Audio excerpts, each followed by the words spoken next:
we are not ready to work with anybody anymore. Anytime now we are going to start retaliating on you. Don't think you have a right to kill our brothers to any level and you still participate in Nigeria.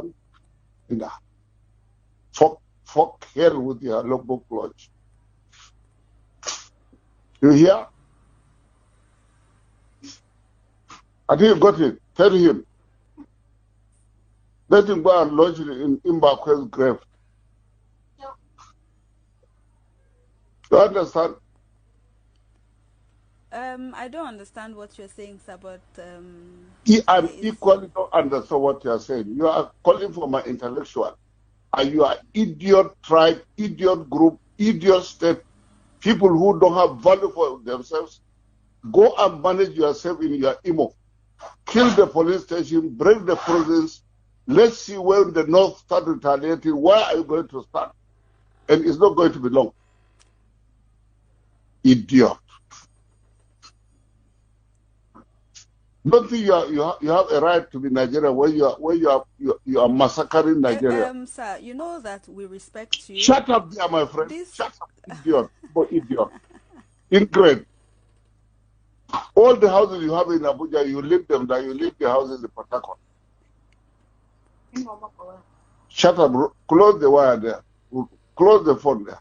I'm not participating in anything anymore. I have so many friends in Umo. Frank Bezim, Dr. Okoku, Dr. this, Dr. that. The book launch is actually in Abuja. Who are you writing to book launch in Abuja? My friend, Foka, go and launch the book in Imo. Don't you have a place in Imo? Go and launch for your Biafra Igbo agenda. Go there. Invite anybody who want to go to Imo and launch.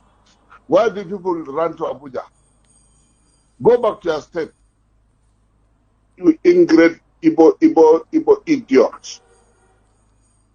You think you have monopoly of violence? Book launch. What are you writing? Start writing today. What you write before is your story. Just wait. The day North is going to turn on you any moment from now. You will know you are out. Don't call me for any book launch. I don't pass that level. Thank you for your concern, sir. Thank you. I'm not concerned. For your good wishes. We are grateful. I've never wished good.